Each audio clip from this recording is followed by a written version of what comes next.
scoot back. The long-awaited Q&A. My sister's right here with me, watching me. So that's really...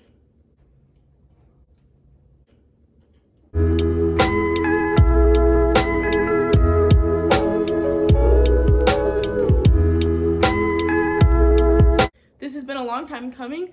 A lot of you submitted your questions, so I am just gonna run through all of them. Get to know me. We're gonna start with ones from Instagram. I asked questions on both Instagram and YOLO. Let's start. Is Sebastian a crab or lobster? A boy's a crab. Do horses have tails or is it just hair? Hair. Are snakes just large worms? Have you ever seen a close-up picture of a worm's mouth? No. Does that look like a snake to you? Okay, favorite TV series? Oh crap, that's a really good question. What TV shows do I like? The Office, Stranger Things, Gilmore Girls. I love Gilmore Girls. Gilmore Girls, Stranger Things, all those funny shows like Parks and Rec, The Office, Friends, I love those. And BBC Sherlock is a masterpiece. Would you rather have arms that reach the floor or legs that start at your armpits? Arms that reach the floor. You can literally just reach whatever. You'd be so good at basketball. You'd be good at a lot of sports actually. Probably not swimming, that would be interesting. Favorite song? Let's go to my Spotify. If you want to see my Spotify, I am actually very proud of my Spotify. I will drop a link below. Super aesthetic for like almost every mood. Cry Baby by The Neighborhood. Ghostin' by Ariana Grande. You and Us by Quinn. Literally anything by Billie Eilish I love. This is from my roommate. Why do you sleep with your head at the foot of your bed? So here's the thing. So in the dorm, our beds are all kind of set up the same way. So it's like our desk and then our bed. I have my phone like right on the edge of my desk, which isn't good in the sense that like, then if I'm trying to go to sleep, my phone is like right there. And so it's easy to like stay on it for hours and get really distracted. But I kind of had to because I had to get up at 6 for a ballet class this semester. Being a dance class, it's very participation based, and so your grade depends on your attendance. So I needed to stop sleeping through, so I would crank my volume all the way up and then put my phone right by my head so I would actually wake up. How many dates do you have planned for next week? So like, I'm on break. At the time that this question was asked, being a freshman in college is weird because high school dating is just for the most part like just a fun experience. College dating is a little scarier because you realize, oh, I'm an adult now. I could actually marry one of these people. At least for me, I kind of got a wake-up call where I was like, in general, you should be very careful about who you let into your life, your boundaries and stuff like that, and the kind of people that you surround yourself with. But like, especially when it comes to dating in college, like, a lot of us find our spouses, especially like at the university I'm at. So I've definitely been trying to this semester focus on better knowing myself and like what I need in a relationship, as well as what kind of person best suits me. So I'd probably go on, it's like on a really busy week, I'd go on 3 or 4 max. What languages are you learning? I am currently learning Spanish, French, German, Italian, Czech, Mandarin. I think that's it. Favorite fruit of the berry variety? I am obsessed with fruit. I would take fruit over candy any day. I used to be obsessed with blueberries. When I was little, I would get a bowl of the frozen blueberries and like heat it up for like 30 seconds. Half of them were hot and half of them were like still frozen. And then I'd eat it. I'd eat like 3 bowls and the results were not good. So, can you lick your elbow? No. Should all dresses have pockets? Yes, all dresses should have pockets. Unless it messes with the shape of the dress, then no. Does pineapple belong on pizza? Defend your thesis. Really? If you're talking like, does it belong on Canadian bacon pizza? Undoubtedly. But does it belong on like a pepperoni, mushroom, and olive pizza? No. Probably not. Does the 5-second rule apply to soup? I definitely think it does. Please send me videos of you testing whether or not the 5-second rule applies to soup. Thank you. Favorite obnoxious phrase to use in situations you should not be using obnoxious phrases in. In middle school, because of one of my really good friends, I was always saying chicken. But as of right now, yeah, yeet! I say that, unfortunately, often. Dream vacation spot. Singapore, or literally anywhere with the ocean. I love the ocean. I just want to see the world and feel and experience different cultures. Would you or wouldn't you bring your roommate on said dream vacation? Of course I would. I would bring all 5 of my roommates. Just not you, McKenna. I'm just kidding. I love you. Why do some people like high heels? For some reason. High heels, they make your legs look good. It accentuates the line of your outfit. They're just really empowering sometimes. And one of my philosophies that I got from a childhood friend of mine is like, on days where you feel like crap, like she always, on those days where she woke up and she was like, yeah, I'm like really dreading today because of XYZ, or she just had like a bad start to her morning, she would always make sure to take that extra time to like do herself up for her day, like hype herself up, just as like a little act of self-care. So she would do her makeup and her hair and pick out a cute outfit. That way, you know what, even if we fail, we're failing while looking fabulous. My homegirl Macy Malloy says, how's college going? Super excited for your study abroad. Thank you, I miss you. I love college a lot. My high school experience was a bumpy one. I met some wonderful people, made some wonderful memories, both the people who are still in my life now and who aren't. And honestly, I could not be more thankful. While it was really difficult and I do not ever, would never want to go back, I'm very grateful for it, and it helped me grow so much as a person, especially the summer between my senior year of high school and this first semester of college. Like, I think that's the biggest growth I've ever seen in myself. And so I'm super incredibly grateful for that. I also want to say, like, high school feels like such a big deal while you're in it. And everyone always says this, I know, but literally, like, you get out of it and it's like, it's okay. You can get through it. When we're in that phase, we all have fear of missing out. And so we, like, always make everything seem like it's such a big deal. And, like, you have to go do this. You have to make sure you do that. Blah, blah, blah, blah. Like, you have to make sure you're participating in everything and you're being included in everything. And you have, like, all these friends. But, like, really, honestly, what matters is the quality of experience that you're creating for yourself, not the quantity. Is it better to look like a potato or feel like a potato? I think feel. Because what if you look like a potato but you don't realize it? But if I feel like a potato, but then like... Sometimes feeling like a potato.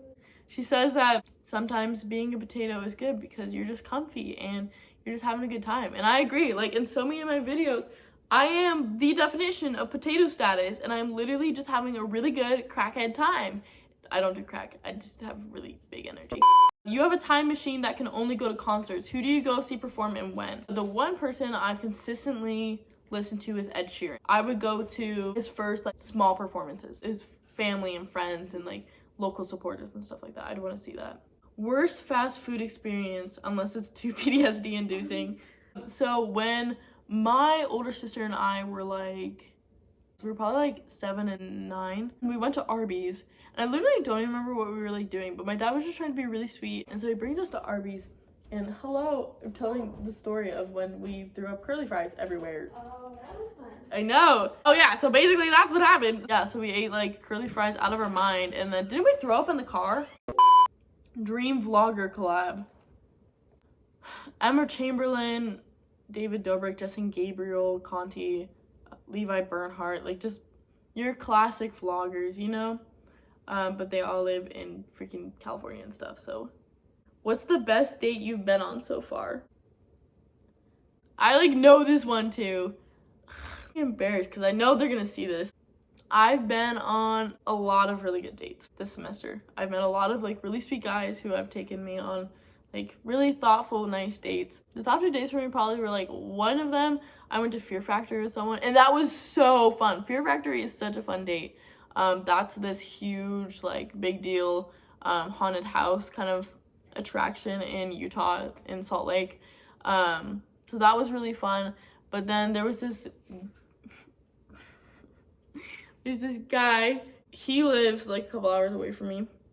And so he drove to see me, and we were gonna go see, Salt Lake also has at their Temple Square beautiful Christmas lights, and I'd never seen them. I've been to Temple Square before, but I'd never seen the Christmas lights.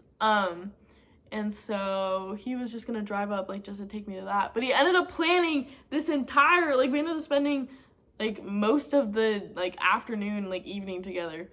He's planned like this entire date. So we drove to Salt Lake, which was super fun. and we saw the lights, we got dinner. It was really freaking good. And then after that we went ice skating, and it was just, I don't know. I think, like, honestly, it's the people that make the date. Like, having a date like that, like, is incredible, but, like, what makes it 10 times better is being able to share that experience with someone that you click with, like, really well, and that, like, they really get you. So that was huge for me. How was your BYU experience different than what you thought it would be? Okay, not that it isn't hard. It's incredibly difficult. But we picked out classes for me that weren't gonna be too difficult, if that makes sense. So, like, there's still classes that, like, a lot of them were like pre-business recs and stuff like that, but I made sure I, did the minimum for a full-time student. I did 12 credit hours, and I made sure there were classes that I knew I would A, be interested in. 3 of my classes were dance, and B, that would be manageable for me. So I didn't take, like, any of my finance or, like, accounting classes or anything. I thought I was gonna, like, constantly feel like I was, like, barely, like, keeping my head above water. I never moved in my life. I've always stayed in the same town. And so to me, it was, like, really, really scary, and I just, like, didn't know if I was gonna be able to take it. My parents were a huge support, but I think, like, really staying close to my Heavenly Father and, like, being blessed with the people that were in my life at that time was key to getting me started, and also setting up my schedule to what I knew I could handle was key. You've been a dancer for a long time. Are you doing it at BYU as well? So as I mentioned, I am. I don't have a ton of time to fit it in, and so that's something I'm kind of waffling it with right now, because dance used to be a huge part of my life. Starting in 7th grade, I joined a dance company, and I was training about 13 hours a week, plus performances and stuff like that. This semester, I took a ballet class, a tap class, and a Latin ballroom class, and I actually love Latin ballroom. I'd never done ballroom before, and so that was an incredible experience. So I hope to continue with that. We'll see what happens. What is your reason for publishing so many uplifting thoughts on Insta? It started this summer. I had done it in years past, but I kind of just fell out of the habit. Last 3 years at that point had been absolutely horrendous for me, to the point where, like, I've been through some, like, counseling and therapy and stuff like that on multiple occasions. Seeing that and the success has brought me in the way that I've been able to rewire my brain to be so much healthier, be able to live fearlessly. I want to be able to advocate for that for other people and help people see it's okay and it's normal to, okay, my computer's gonna die. It's okay and it's normal to go to therapy, to need help. There's no shame in finding professional assistance to work through things. And there are so many different options, ones that are even free or can be covered by insurance. Potato soup or spicy moldy cheese rinds? This is from your friend. Yeah, definitely potato soup. I actually really like potato soup. So now I'm scared. I'm like, is there something about potato soup I should know about? To the point where you could choose spicy moldy cheese rinds over it? Help us this out. What is your spirit musical instrument? The violin! My sister Olivia, she's the one, like, just below me in the family order. She is an incredible violinist. I hear violin, my soul just leaps. Like, I love music. Cake or pie? Oh, that is such a good question. I actually used to hate pie when I was little. I don't know why. I was just really grossed out by it. But honestly, at this point, I'm gonna have to say pie. Okay, I think that's all the Instagram questions. What would you do if you only had a day to live? I would just spend it with my family and my puppy and the people closest to me. Favorite period of art and why? The Renaissance. I love the Renaissance so much. I am a huge art nerd, if you don't know that already. Also, I like the Impressionist movement. I really like that a lot. But just Renaissance in general, I just love the style. I love the look. Why are oranges orange but bananas aren't yellows? Aren't you glad that they actually have a name distinct from the color? Okay. Yellow.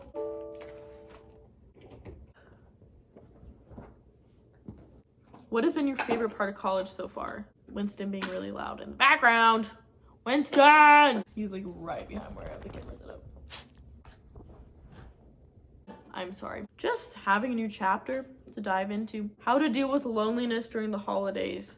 Especially during the holidays, it's hard because whether it's loneliness, like not being able to see your family, or like not having a significant other, that can be really hard to deal with because it's the season of Instagrammable pics of cute families and cute couples and stuff like that.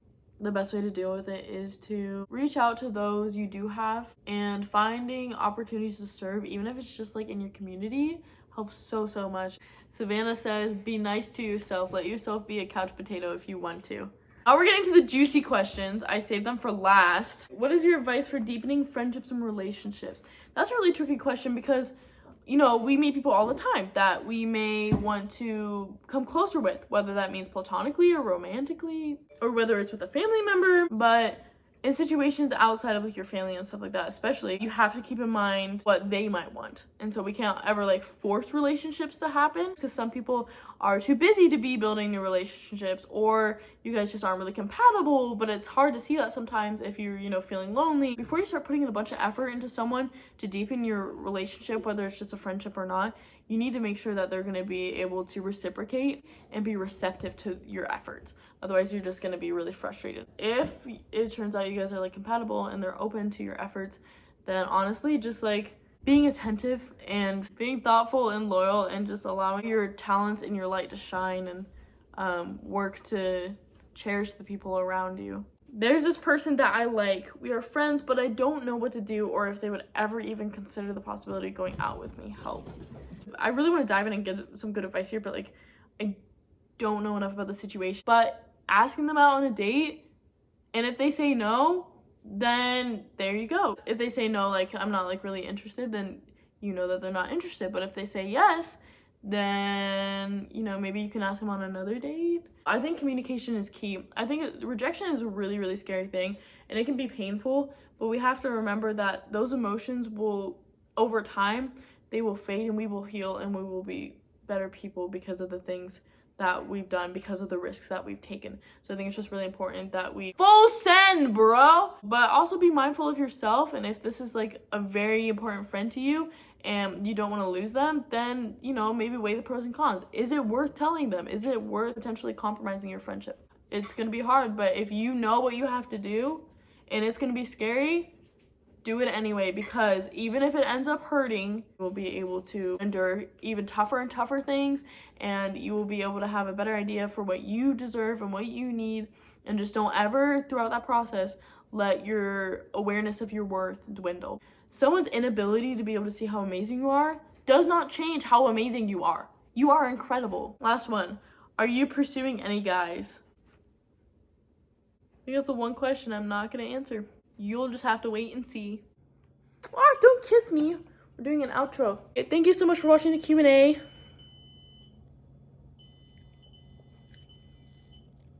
Thank you guys so much for watching. If you have any more questions, comment them below. I'll just answer them in the comments. Yeah, if there's anything I didn't get to, definitely comment that down below, and make sure you like, comment just for kicks and giggles, subscribe. Winnie, do you want to say goodbye? Say goodbye. Okay. 1, 2, 3. Peace.